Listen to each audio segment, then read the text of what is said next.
Ànábì wa Muhammad ni sallallahu alayhi bó wa ṣe sallam. tó bọ́lọ̀ ṣe pàtàkì ànábì òun ló fa sábàbí yìí pé káfẹ́nà rẹ ni ọ̀rọ̀ yẹn ni káfẹ́nà ànábì ká bùkátà ànábì òní hubu. Hubu nabi ala nabi faridatun la tanza. Dhikra al-asimi al-akrami inna salata ala nabi wasilatun. Ibi mo fẹ́ lọ nu ó ní na salata. Ala nabi wasilatun. Ó ní rẹ́ nìkan tí ó di nǹkan láyé lọ tú ẹrù rẹ̀ ọ bá sàlátù lẹ̀. Fi an-najatu li kulli. Sáyẹn fi sùúrù tẹ́nìkan bá lóun di nǹkan láyé yìí tó tú ẹrù rẹ̀ tó bá sàlátù lẹ̀ bóyá wọ́n ṣe é dè.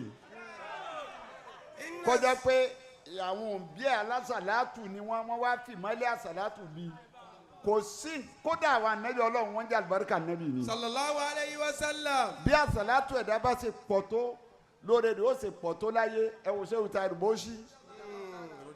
Ẹ̀dá Allahu ta'ala ánìhùn ẹ̀dá kan nínú ẹ̀dá wọ́n ṣe ànábì wọ́n sì ni wọ́n sì lọ́wọ́ náà ni ó sì gbà fún wọn wo bọ́lọ̀ ń ṣe ru ayé fún bàbá.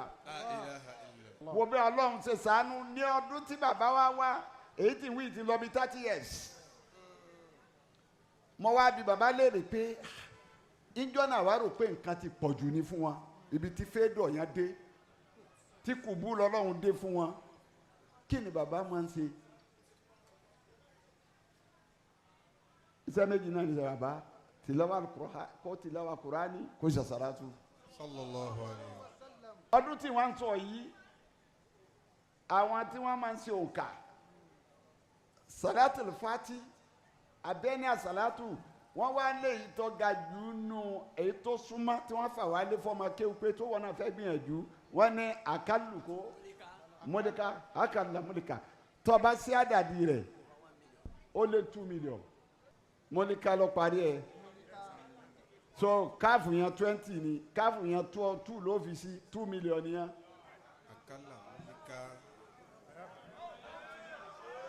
Tó fẹ́ lọ abo bẹ̀wò ni ọdún yẹn ni wọ́n wá gbọ́ tí wọ́n ní bàbá wa wò pé àdàdí ànábì Muhammad abakọ Muhammadu kalẹ̀ 92 ni kéèyàn ọmọ wa parí Salatul Fati ní 2 million 100 and kini 100 plus kéèyàn ọmọ wa parí àdàdí ni kejì náà tó bá wọn náà o alifu àkọ́kọ́ ó kànú.